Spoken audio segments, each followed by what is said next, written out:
At 0644, a ghost slipped onto radar. The operations center aboard the USS Dwight D. Eisenhower lit up in a quiet urgency. Consoles pinging with a contact slicing eastward through the Pacific mist, 30 nautical miles southeast of Wake Island. No IF, no transponder, no radio squawk, just a heat trace, flying clean at 36,000 feet with rising velocity. One of the junior operators thought it was a glitch, maybe a thermal inversion or bad ping bouncing off the ocean layer. The screen didn't flicker, it pulsed. Lieutenant Commander Drew Rains leaned over the console. Brow tight, he tapped the screen, checking for secondary return. Nothing. The aircraft wasn't broadcasting anything recognizable. No coalition code, no Navy signature, just raw thrust and perfect trajectory, cutting directly toward their carrier group. Verify asset origin, Rains said flatly. Already ran it. Cross-checked every known coalition tail number. Sir, no match. Flight path originated from somewhere west of Kwajalein. Altitude still climbing. He stepped back and keyed into the encrypted channel linking to the USS Nevada. Eagle Nest actual, this is Eisenhower combat. Scramble 6 Raptors. Full load, keep them tight, weapons on hold. Vector intercepted 072, Angels 38. From the deck of the Nevada, 6 F-22s screamed off the catapults within minutes. Twin tails knifing upward, engines burning clean through the morning haze. A net of steel rising to close around a single incoming aircraft. Rains watched the intercept build on his display. Let's get a visual ID. And someone ping Fort Gordon again. See if this thing tripped any backdoor net we missed. The voice from the Raptor formation came sharp and clipped. Eagle lead. Visual lock in 90 seconds. Target is a Hornet. No wingman, no markings. A Hornet. Rains blinked. Who the hell's flying a legacy jet on a black vector? No one answered. From 37,000 feet, Eagle lead brought the nose of his F-22 slightly downward to get eyes on the bogey. Through HUD magnification, he could make out the faint lines of a Super Hornet. Older model, twin tail, but modified. Low visibility paint. No tailcode, no formation lights, no external pods. Target is flying clean. Looks Navy, but I'm not seeing any tail ID. Wait, the Hornet shifted midair. Not aggressively. Controlled, like it was adjusting posture. And then it spoke. Static first. Then a calm, low female voice cut through the formation's comms. Not over open air, through encrypted UHF, buried deep beneath call routing that shouldn't even be accessible from that altitude. This is Valkyrie. Eagle lead froze. The toggle for his weapon system hovered beneath his thumb. The voice hadn't even raised in tone, but it struck like cold metal. Say again. This is Valkyrie. Silence followed. Not from malfunction, from hesitation. Back aboard the Eisenhower, the console operator stared at the waveform. Voice print analysis began auto-matching. Clearance levels flashed. Security markers jumped 3 tiers higher than anything in the fleet. Rains turned to the room. Get me Admiral Connors, now, and pull every blackout entry attached to that call sign. The operator swallowed hard. Sir, Valkyrie's not active. She was terminated. 2013. Operation Nomad. Rains didn't blink. She just talked to my pilots. Above the Pacific, the Raptors reformed, no longer tightening their formation. They were waiting. No one had given the order to fire. The Hornet wasn't evading, wasn't responding further, just flying straight, directly toward the heart of the carrier group. Inside Eagle lead's cockpit, the Raptor's targeting HUD pinged once. The system briefly flicked from lock ready to hold. The software recognized something the pilot didn't. What do we do? Eagle 2 asked. Eagle lead didn't reply. His eyes never left the shape ahead. The name echoed again in his headset, not through signal bounce, but in his mind. Valkyrie. It was the name they buried.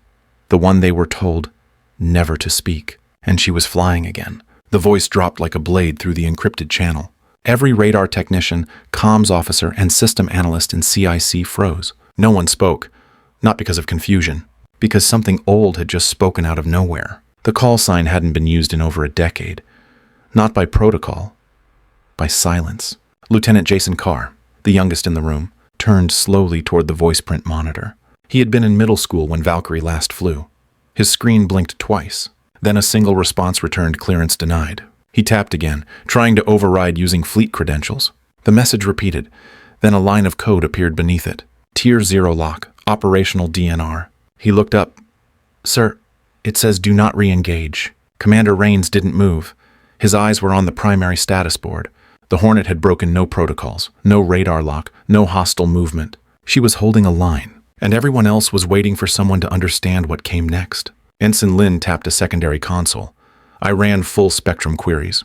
The voice is matching multiple archived files. Project Nomad, Protocol Eclipse, Operation Spearhead. She hesitated.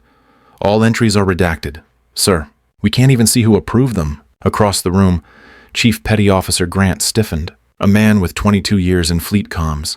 He stepped forward slowly, more from muscle memory than command. His voice was quiet. That name was locked after the Blackshade incident. We buried the call sign, not because she died, because we didn't know what she became. Someone exhaled loudly. Another tried to speak but stopped. It wasn't fear in the room. Not exactly. It was the feeling of hearing your past knock once on the door and then let itself in. Rains keyed into the internal command net. Patch me through to flag, he said, his tone flat. And get me voice print access logs for all Valkyrie entries post-2012. I want every mission that's ever used her encryption key. The comms specialist shook his head slowly. Sir, her encryption isn't fleet-generated. It's embedded in the system itself. Below root, I think she was never purged. No one said what that implied. On the radar scope, the Hornet maintained a clean flight path, flanked loosely by the F-22s that hadn't fired. It didn't belong. But it didn't break rules either. It hovered in the in-between, like a name you remember just before sleep. One that stirs something old and half-forgotten. An older lieutenant in the back removed his cover and held it at his chest. Not by protocol, by instinct. He said softly, she wasn't a pilot. She was a deterrent. Carr looked across the room. His voice was quiet, trying not to break. Is she hostile? Rains didn't answer immediately. Then he replied without looking away from the display. No. If she was, we wouldn't still be watching a screen. No one moved for several seconds. And then the Admiral arrived. Rear Admiral Connors entered the room with his aides in tow. Half-briefed from hallway chatter, half-wired from caffeine. His eyes locked on the name displayed on the primary board. He stopped walking. The room quieted even further. Get me her voice print, he said. Now. The technician hesitated. Sir, we already ran it. It's a full match. The key phrase was embedded. What phrase? The young officer clicked once. The waveform lit up. This is Valkyrie. That was all it took. A name that hadn't echoed across military comms in over a decade. A name written into warning protocols, not briefings. A name not erased, just hidden. And now, it was flying again. The decrypted file took longer than expected to load. Not because of size, but because of where it had been buried.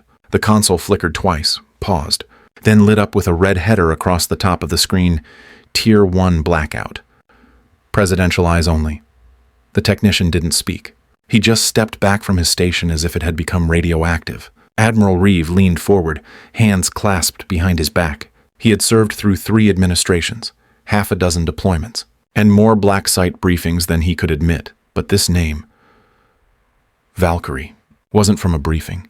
It was from a warning. The CIC fell quiet as the list of operations appeared one by one. Project Blackshade, Operation Nomad, Protocol Chimera, every single line redacted except for timestamps and one repeating annotation. Active agent unknown, call sign Valkyrie, status DNR, Lieutenant Carr whispered near the comms stack. What does DNR mean in this context? Reeve answered without turning. Do not re-engage. It wasn't a suggestion. It was an order, built into the doctrine itself. It meant whoever she was, wherever she went, if she returned, no one was allowed to stop her. The Admiral straightened, face tight. Pull the system registry on her last known flight. I want tail numbers, squadron ID, anything. The data didn't respond. No serials, no calls. The aircraft had never been registered under current fleet databases. It had simply existed. Once. Then vanished. One of the younger operators checked the line again. Sir, this file's encryption isn't from the Navy. This looks white cell level. Tier 0. He paused. We're not cleared to read any of this. Reeve didn't move. And yet she's flying right above us. Every screen in the room now carried the same outline. Not a dossier. A blackout log. Valkyrie hadn't disappeared. She had been locked away, not because she failed, because she succeeded in something they never intended to see again. Someone finally said it out loud. She came back. Reeve's jaw tensed. No, she never left. We just stopped looking. The Hornet's transponder still read 0. Its flight path now pointed directly toward the command vessel. No deviation. No weapons drawn. But she wasn't requesting clearance. She wasn't following protocol. And that was what made her terrifying. This wasn't a rogue op. It wasn't a drill. It wasn't a glitch in a war game. It was real. And the Navy wasn't in control anymore. The carrier deck was already under lockdown when the Hornet came into view. cutting low through the sea mist like it had carved a corridor of silence. No tower call, no inbound request. The aircraft approached without protocol. Gear down, wings level, throttle steady. From the deck control tower of the USS Nevada, no one issued a launch hold or intercept. Every flight officer on station just watched. She didn't ask for clearance. She didn't need it. The twin-engine FA-18F dropped below pattern altitude at 700 feet and rolled into approach from the stern, almost skimming the wake of the ship's trailing churn. Arresting gear teams blinked hard as the jet passed overhead without a carrier. Brake. It lined up straight to the number markers. Full extension. Flaps locked. The hook dropped 3 seconds before touchdown. At 06:58, the rear gear kissed the deck. The tailhook caught second wire clean. Not a jolt. Not a screech. Just friction. Drag. And then stillness. The Hornet hissed on contact as vapor bled from beneath the fuselage. The aircraft came to a full stop in under 180 feet. She parked herself. Like she'd done it here 100 times before. The deck crew froze. For 3 seconds, nobody moved. Flight line marshals stood in formation, hands gripping flags they didn't wave. Plane captains blinked but didn't step forward. One chief petty officer made half a move, then stopped. There was no signal light, no ladder rolled out. The canopy opened slowly. She stood up before the last pressure hiss escaped the cockpit. Flight suit sealed, visor down, helmet smooth and unmarked. Her posture alone made the deck go still. Not from fear, from recognition. She climbed down without assistance, boot soles tapping each metal rung like they remembered the rhythm. Her helmet stayed on until her feet touched deck. When it came off, the flight line noticed the hair. Short, tucked, professional, and the face beneath it. Calm, untouched by time. She didn't look around. She didn't acknowledge the 20 sets of eyes watching her every step. Her gaze held straight, chin high, shoulders square. Her gloves remained tucked under one arm. The other held her helmet like it weighed nothing. It wasn't her face that told them who she was. It was the subtle outline just beneath her collar, the faded edge of a seal trident, ghosted into the black fabric of her undershirt. Not printed, not pinned, etched. One of the aviation boatswain's mates shifted nervously, eyes locked on the insignia. It wasn't regulation placement. It wasn't official anything. But everyone who saw it knew what it meant. She hadn't just trained with them. She'd belonged to something deeper, darker, unrecorded. She stopped mid-deck, turned once, looked up toward the tower.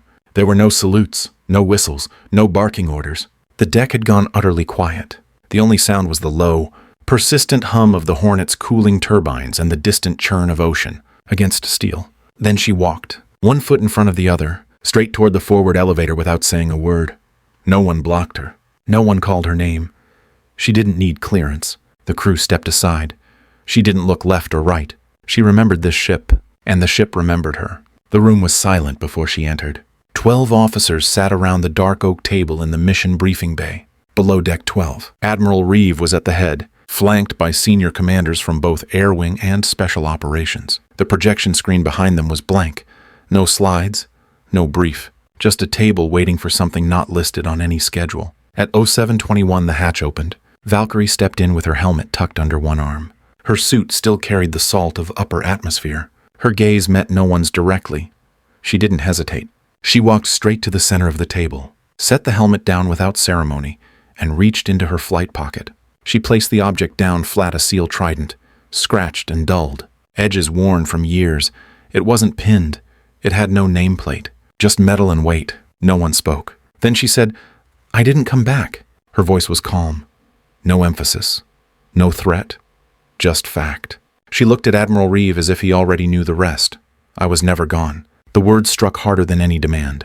One of the officers shifted in his seat, preparing to speak. She turned her eyes on him and he stopped. Valkyrie took one breath.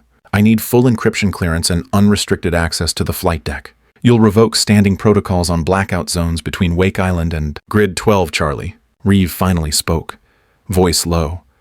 "Captain, we don't have the authority to reopen." "I'm not asking," she said. The room held still again. Another officer leaned forward. "This isn't a solo op. You're not cleared." She cut in without volume, but it stopped him just the same. "I'm not here to be cleared. I'm here to finish something." The silence that followed was not out of respect. It was out of memory. Every man in that room had read her name in files that never reached light. Every one of them had wondered if she was a myth. And now she stood before them, not requesting orders, overriding them. She didn't sit. She didn't wait. Reeves studied her, eyes searching for even a trace of hesitation. There was none. He gave a slow nod to the operations commander at his right. Give her what she needs. No further words were exchanged. She turned and left. The trident stayed on the table. No one touched it. No one breathed loud enough to break the moment. The room remained still long after she was gone. At 0803, Lieutenant Sloan from Cyber Command plugged into the backbone relay of the USS Nevada's primary systems, bypassing top-level fleet architecture to reach archived tactical programs. His objective: gain access to Crow Protocol, a legacy system flagged obsolete in 2014, blackboxed since. His fingers moved fast, tapping at a hardened console with root layer encryption clearance piped from Admiral Reeve himself. The system pushed back, not a denial, a resistance. Lines of static buffer looped across the interface, interrupting even core handshake protocols. Sloan frowned. He rerouted through naval intrusion detection, then up to NTSCS authority level. Still nothing. Each attempt resulted in the same quiet rejection. No error code, just a soft flicker, like the system wasn't refusing him. It was ignoring him. He turned to the Admiral. Sir, I'm hitting wall after wall, not even a login timeout. It's behaving like there's already an internal user with master control. Reeve leaned forward. It's not possible. That system's been cold for 10 years. Not anymore, Sloan replied. He tried a brute force handshake. Tier 1 override through 8th Fleet authentication, then watched as the interface blanked for 4 seconds. Then it returned with a single phrase in white text on black. Do not interfere.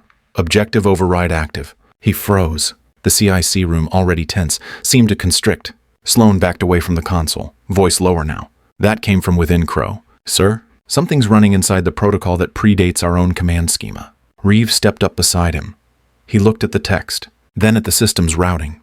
It was air-gapped.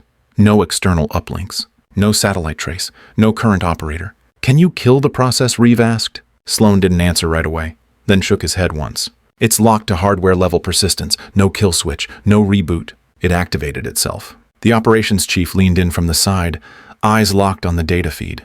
You're telling me the system came online without us? I'm telling you it was waiting, Sloan said. One of the communications officers swallowed audibly. Sir, that voice print earlier. She didn't trigger a broadcast. She keyed the entire war stack. Reeve looked down at the console, then around the room. All the screens were flickering now, re-indexing with new architecture tags. Files that had been dormant for over a decade were cataloging themselves. But none of the command crew had initiated it. He whispered it more to himself than to the others. She's not rogue, Sloan added, quiet but firm. She's executing a protocol none of us were ever meant to see. The phrase on the screen hadn't changed, still blinking. Do not interfere. No one touched another key.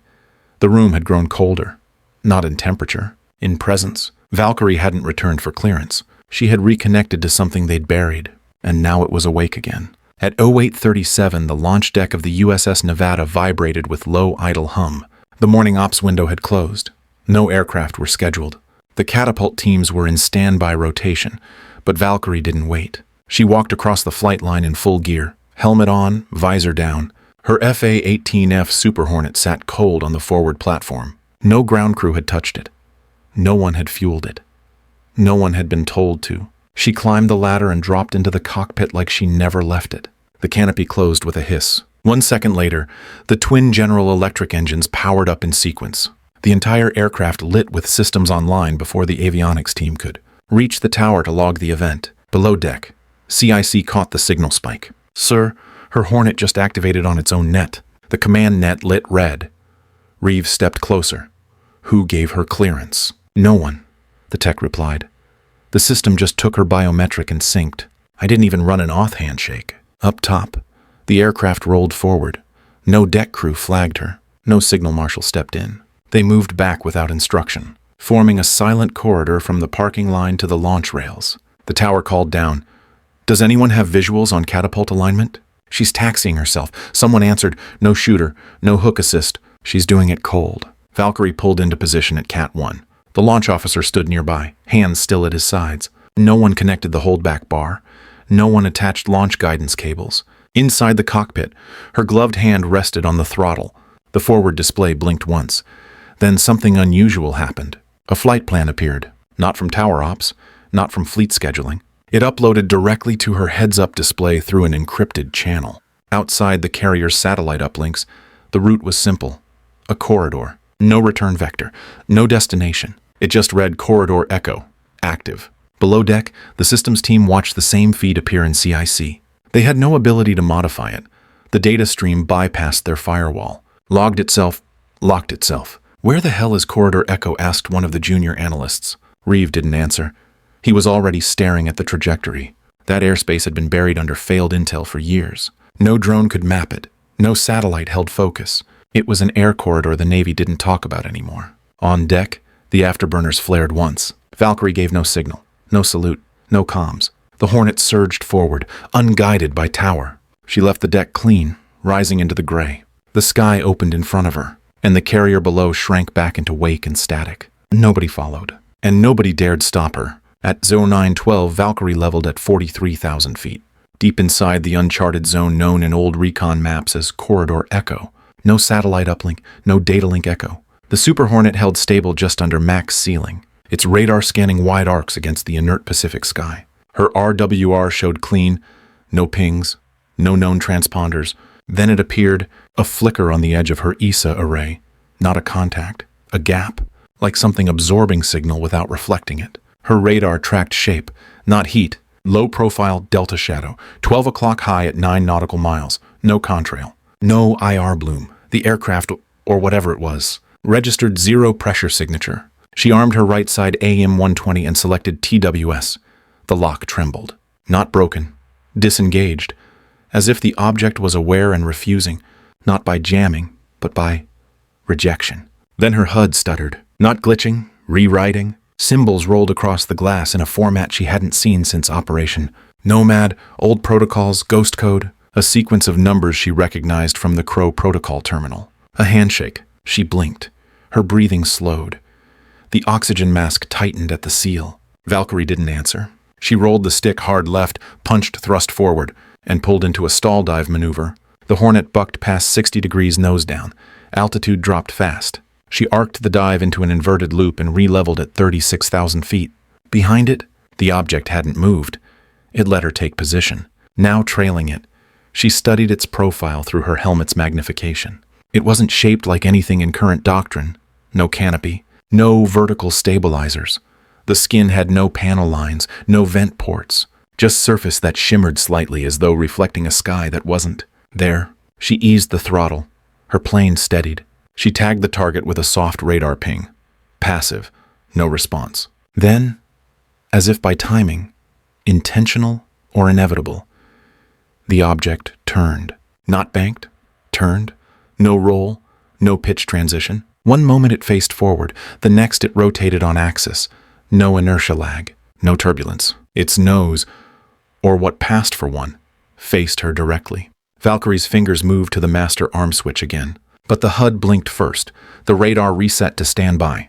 The missile system powered down without input. A new data burst hit her screen. 3 lines, in plain text. Echo verified protocol.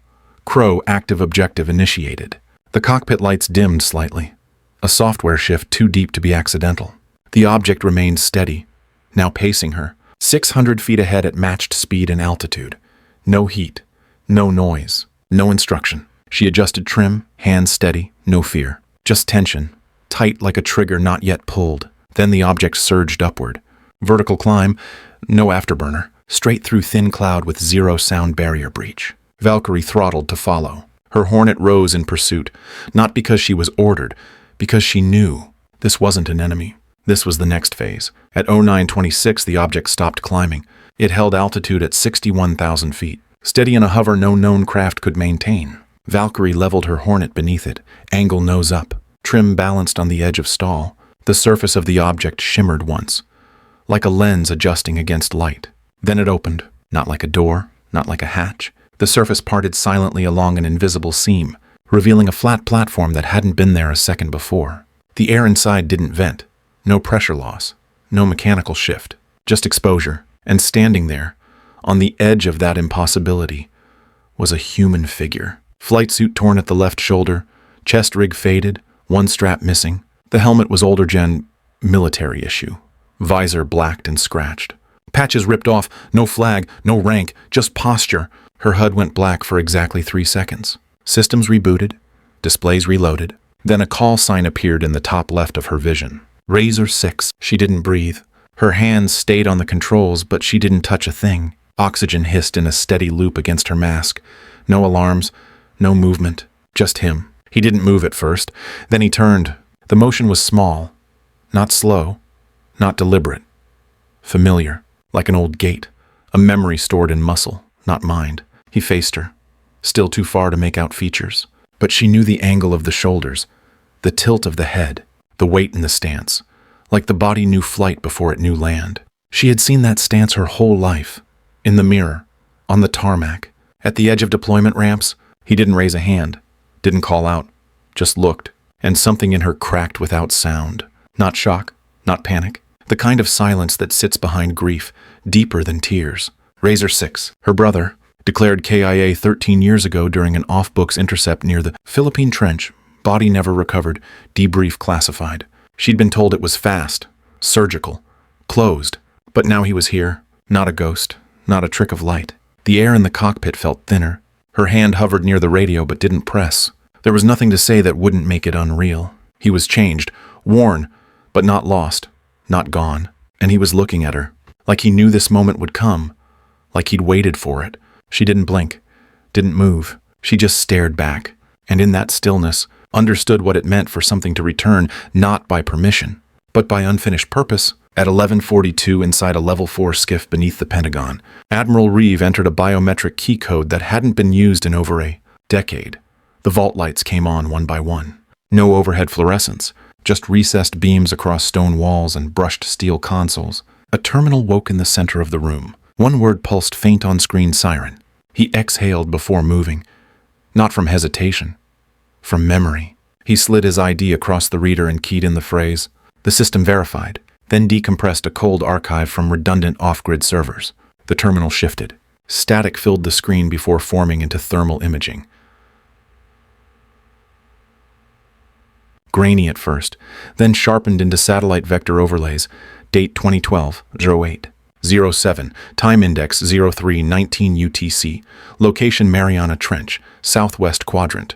Reeve watched the feed again, like he had 12 years ago. The thermal signature filled nearly 1/3 of the display. It wasn't a vessel. It wasn't artificial. It moved too slow, too massive. The center pulse showed heat, not from propulsion, but something alive. A biological temperature pattern, not mammal, not anything they could categorize. Back then, they'd written it off as anomaly. He knew better now. The object didn't stay buried. At 1200 sharp, the hatch opened behind him. Valkyrie stepped into the room. Flight suit zipped. Boots still marked from the deck. No salute. No greeting. Just presence. She glanced at the screen. Her eyes didn't widen. She had seen it too. Reeve spoke low. That's what we found 12 years ago. And we weren't ready. She didn't answer. He tapped the timeline. Another file opened. Mission logs from a black site recovery team attached to Operation Siren. Razor team. 5 operators. Last known signal tagged Razor 6 as lead. Reeve turned toward her. He was part of it. We lost comms 48 hours after first entry. No extraction. No remains. Officially, the mission was scrubbed. But I think the truth was simpler. He paused. It took him. Valkyrie stared at the log. Her jaw didn't tighten. No shift in stance. But something in her breathing shortened. Only slightly. She answered, "It scanned me." Reeve blinked. "You mean radar lock laser range?" "No." Her voice remained steady. Not mechanical. Biological. Like memory. Like it was looking for something it had already touched. He lowered his eyes to the feed, and it found it in you. She didn't nod, but her silence was enough. The Admiral stepped forward. Whatever this is, whatever it was. It killed our access. Killed the mission. We buried it because we couldn't explain it. And we couldn't kill it. She looked back at him now. He said, "I can't let you go out there again." Still no emotion crossed her face. "This isn't a sanctioned op," he added. "This is you walking into the dark with no support, no chain of command. You're not cleared for this." Her words came quiet. "You think I'm asking?" He opened his mouth, closed it. She turned before he could speak. Reeve stepped after her. "If it really scanned you, if it touched you, that means we don't know what's coming next. You don't either." She paused in the doorway, back still to him. "I don't need to know what's coming," she said. I just need to meet it first. He didn't call after her. The screen behind him still ran the thermal loop. The shape beneath the trench pulsed again, slow and regular. A heartbeat too large for any map, too patient for any system. He stood alone in the silence, watching it. The truth they buried didn't stay dead. And now it had a name again, Razor 6, and a witness who wasn't finished. At 1807, Valkyrie launched from the USS Nevada without payload. No missiles, no tanks. The Hornet rose clean, weightless under minimal load, its lines dark against the copper horizon. The launch crew didn't speak. No hand signals, no countdown. She didn't wait for clearance. She never asked. In the sky above the carrier group, air held strange pressure. Winds leveled. The water smoothed. Every sensor ping went static, then quiet. The airspace had gone mute. She climbed to 37,000 feet before the HUD adjusted. A new path appeared. Not grid lines, not vector points. It was drawn in pale light, like a ribbon laid across air, pulsing with faint motion. It curved downward. She followed. Altitude dropped slow. The sky darkened, not with nightfall, but with density, a cloudless layer that thickened, air growing warmer as she approached sea level. Then, 40 miles northeast of Wake Island, something surfaced. At first, it looked like a bloom, blue light rising through black water. Then it expanded, curved, spread in layers like a living dome breaching calm sea. It moved like jellyfish motion slowed to seconds. Not fast, not defensive, just present. Her radar tried to mark it. The system blinked and shut itself off. She kept flying. The dome pulsed in gradients. Not chaotic, rhythmic, breathing. Her canopy reflected its glow in arcs across the glass. She didn't speak. No need. Then the Raptors arrived. 6 F-22s entered visual range at 32,000 feet, trailing silent contrails. No wing line, no battle stack. They flew loose, unsynchronized. They didn't hail her, didn't close in. They circled wide and slow, like sentries witnessing something larger than protocol. From the CIC aboard the Nevada, controllers tried to raise comms. No one responded. The fleet's radar screens went translucent. They displayed light curves instead of object traces. Someone in the radar bay whispered what everyone else felt. The sky just stopped moving. On deck, sailors watched the horizon. No binoculars, no guidance, just stillness. The water below the Hornet flattened entirely. Not glass, not oil, something else. The dome lit with internal layers, each movement spiraling outward in silence. She cut throttle, let the airframe drift in controlled glide, nose down, wings level. Her hands didn't move. Her eyes stayed on the pulse. This wasn't mission end. It wasn't escalation. It was invitation. And for the first time since her return, no one tried to stop her. No one gave orders. And the system, which had always spoken through code and chain of command, stayed silent. The world watched her descend into something unnamed, not as a soldier, but as the only one it answered. At 1819, Valkyrie hovered at zero thrust above the dome. The Hornet drifted steady, air brakes out, autopilot off. She disengaged the canopy with a manual override. It opened slowly, locking halfway with a metallic groan. Salt air rushed in. Wind clawed across her helmet and flight suit. The light from below cast her cockpit in pale white. She stood, not fast, one hand on the frame, one on the edge of the console. Her boots shifted with the wing flex. She stepped onto the port nacelle, then forward onto the leading wing route. No tether, no lifeline. Razor 6 was already there. Not materialized, not descended, just present, like he had been waiting, or never left. He faced the sea, back to her, helmet still sealed. But when he turned, the wind didn't touch him. His movements carried no weight, no inertia. Yet every line in his posture echoed the boy she had raced through cul-de-sacs. In Georgia, the man who covered her 6 in corridors no one else would admit existed. He said nothing, but she heard him. It wasn't sound, not even memory, just knowing. In her mind, the last contact returned, not a call, not a farewell. The moment he said, "If I don't come back, don't come looking." And now here he was, offering the opposite. No weapon, no command, just presence. Stay in the world, or follow him into what came after. Her breath caught in the mask. She lifted it slowly, let it fall behind her. The air burned cold in her lungs. She stepped forward. The wing curved gently under her weight, the surface slick from ocean spray. She didn't look down. She didn't check the altimeter. She just moved. At the edge of the wing, Razor 6 raised his hand.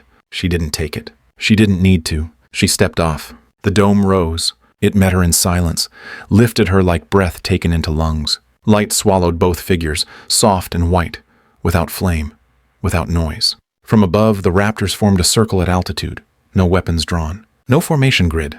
They held position, each fighter banking slightly, wings tilted in silent vigil. On the Nevada, deckhands stared upward without speaking. The radar screen showed no blip, just light.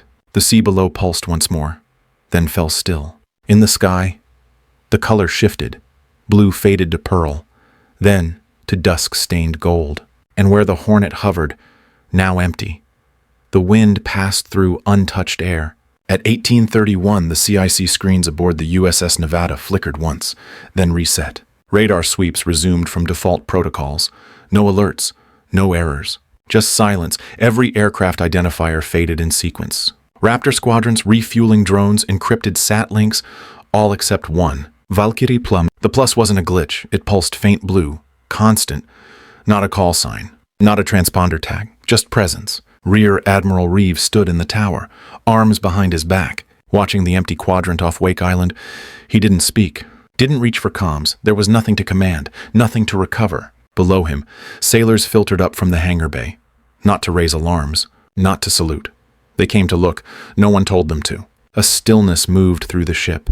Not awe, not fear, just something wordless. Like they all felt the horizon had shifted, not the coordinates, the meaning. One of the junior officers turned from the deck rail, eyes on the open sky. "She's not gone," he said. Reeve didn't answer. His hand rested on the metal railing, knuckles pale. A long breath moved through him, one earned by knowing when to let go. At 1843, in a restricted bunker 2 levels below the Pentagon Situation Room, a dormant interface lit up without login. Project Siren. Underneath, a single text line appeared. She followed him home. No further data loaded, no action prompted. It stayed on screen for 12 seconds. Then it cleared. Somewhere in the Atlantic, sonar picked up nothing. Nothing unusual. No signature, no trace. And in the sky, over the Pacific shelf, 6 F-22s held slow orbit until fuel protocol forced rotation. They peeled off one by one, silent. The Hornet was never recovered. No beacon, no wreckage, only a story. Passed in quiet hangar halls, mentioned in call signs used but never assigned. Whispers about a woman who flew into something no one could name and never needed to return. Because legends don't need finales, just air beneath them. And someone watching the sky long enough to believe